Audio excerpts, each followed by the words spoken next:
তার সম্মানিত সভা নেত্রী, আমাদের অত্যন্ত প্রিয় প্রতিষ্ঠিত নেতৃত্ব, ধানমন্ডি থানা জাসাসের সংগ্রামী সভানেত্রী জনাবা শাহিনুর আবেদীন, উপস্থিত আছেন জাসাস কেন্দ্রীয় কমিটির যুগ্ম সম্পাদক ফারহানা চৌধুরী বেবি আপা, আছেন জাসাস ঢাকা মহানগর দক্ষিণের সংগ্রামী সদস্য সচিব মোহাম্মদ শফিকুল হাসান রতন, আছেন ঢাকা মহানগর দক্ষিণ জাসাসের নেতৃবৃন্দ এবং মঞ্চ উপবিষ্ট অন্যান্য নেতৃবৃন্দ। বক্তব্য অনেকেই রেখেছেন, শেষ মুহূর্তে আমি 2-1 মিনিটে শেষ করতে চাচ্ছি। এরপর সভাপতি বক্তব্য রাখবেন, আমাদের আপার বক্তব্য আমরা সবাই শুনব, কারণ তিনি আমাদের মধ্যমণি, তিনি আমাদেরকে শানিত করেন। শাহিনুর আবেদীন আমার সাথে প্রায় 30 বছরের পরিচয়, একজন মহিয়সী মানুষ বলবো আমি, নেত্রী, যিনি এতটা পরিশ্রম করতে পারেন, ছুটে চলতে পারেন আন্দোলন সংগ্রাম সাংস্কৃতিক চর্চায়, এটা খুব বিরল। মহানগর নেতৃবৃন্দের কাছে বলতে চাই, হ্যাঁ, রাজনীতিতে পারফরমেন্স থাকবে, পছন্দ অপছন্দ থাকবে, থাকে এবং সেটা থাকবে এবং সেটা সৌন্দর্য এবং সেটা গণতন্ত্র, কিন্তু শাহিনুর আবেদীনের শ্রম, নিঃস্বার্থ ত্যাগ এবং দলের জন্য নিজেকে ব্রত রাখার যে চেষ্টা, তা সত্যি অনুকূল।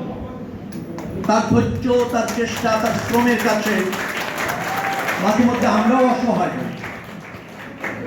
এত অনুষ্ঠান, এত প্রোগ্রাম করতেই হবে, এই যে উৎসাহ, যে উদ্দীপনা, সেটা আমাদের পুরা ধানমন্ডি থানার বিএনপি এবং সকল অঙ্গ সংগঠনকে উৎসাহিত করে, শানিত করে। অর্থাৎ শাহিনুর আবেদীন শুধু জাসাসের নেত্রী না, শাহিনুর আবেদীন জাতীয়তাবাদী চেতনা এবং আদর্শ প্রতিষ্ঠার এক প্রতিকৃতি নেতৃত্ব। আমি যা পেয়েছি, আমার এই অঞ্চলের 35 বছরের রাজনীতির 32 বছরের দর্শক আমি শাহিনুর আবেদীনের পারফরমেন্স যে কথাই ছিলাম। বাংলাদেশের জাতীয়তাবাদী দলের রাষ্ট্র দর্শকটা কি জানেন সবাই? বলতে পারবেন? জাতীয়তাবাদী। মনে রাখবেন, সংস্কৃতি এবং জাতীয়তাবাদ অঙ্গাঙ্গিভাবে জড়িত। সংস্কৃতি সমৃদ্ধ না হলে জাতীয়তাবাদ প্রতিষ্ঠিত হয় না, সংস্কৃতি বিকশিত না হলে জাতীয়তাবাদ টেকসই হয় না, সাস্টেইন করে না।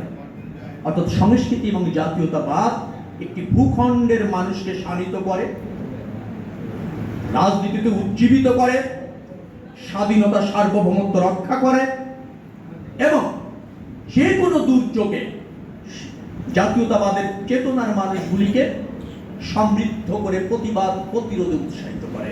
এই জন্য বলছি, সংস্কৃতি মানুষের একটি রাষ্ট্রের প্রধান উপজীব্য এবং একটি রাষ্ট্র দর্শনে টিকে থাকা, বেঁচে থাকা, লড়াই করার পাথে। এই জন্য আমি বলছি, সংস্কৃতি যে সমৃদ্ধ করবার জন্য এই জাসাস। রতন খুব চমৎকার করে বলেছিলেন, শহীদ রাষ্ট্রপতি জিয়াউর রহমান বিএনপি প্রতিষ্ঠিত করার পর তৃতীয় পর্যায়ে এসে মনে করলেন তার একটা অঙ্গ সংগঠন হতে হবে, সেটা জাসাস। প্রশ্ন হচ্ছে, কেন মনে করলেন? উনি প্রতিষ্ঠিত মহিলা দল করলেন, যুব দল করলেন, তারপরে জাসাস করলেন, অন্য দল কেন করলেন না? কারণ জিয়াউর রহমান জাতীয়তাবাদ এর এই দর্শনের প্রবক্তা, তিনি জানতেন সংস্কৃতি সমৃদ্ধ করা ছাড়া আমার জাতীয়তাবাদ প্রতিষ্ঠিত হবে না। ঘটনার পরিক্রমায় আমাদের রাজনীতি হয়তো আন্দোলন সংগ্রাম নির্ভর হওয়ার কারণে হয়তো জাসাসের মহত্ব, গুরুত্ব আমরা সেভাবে উপলব্ধি করতে চাচ্ছি না বা করিনি, হতে পারে। কিন্তু এই সংগঠনটির আপনার আত্মাকে বিশুদ্ধ করে না, শুধু আমি বারবার শব্দটা বলছি, শানিত করে, সমৃদ্ধ করে। জাসাসকে বাদ দিয়ে জাতীয়তাবাদ টিকবে না। জাসাস সমৃদ্ধ না হলে সচেতন এবং প্রতিবাদী জনগোষ্ঠী তৈরি হবে না, রাজনৈতিক কর্মী তৈরি হবে না।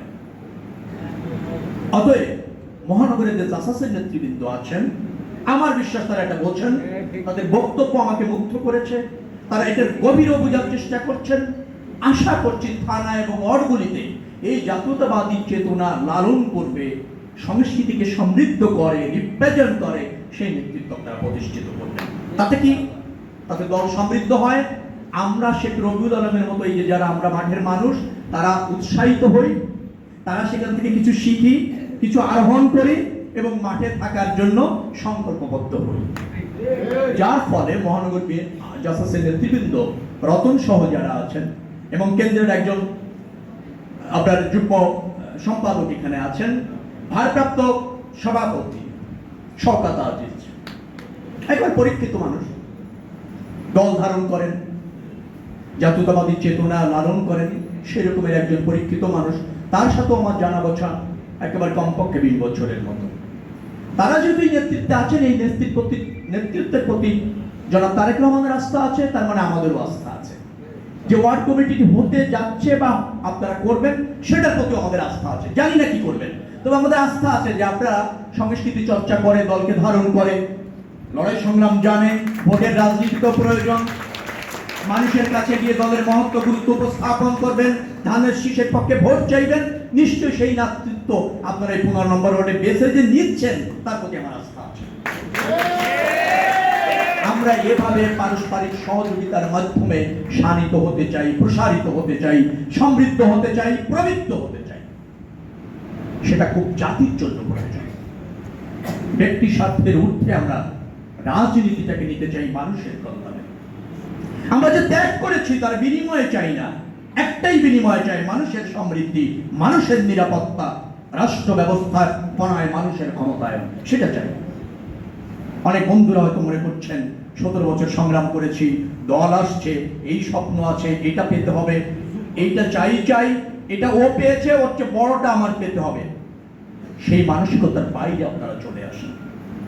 আপনারা যে ত্যাগ করেছেন তা জাতির জন্য, আপনারা যে ত্যাগ করেছেন শহীদ রাষ্ট্রপতি জিয়া রহমানের আদর্শ প্রতিষ্ঠার জন্য, আপনারা যে ত্যাগ করেছেন সেটি হচ্ছে জননেতা জনাব তারেক রহমানের নতুন বাংলাদেশ বিনির্মাণের জন্য।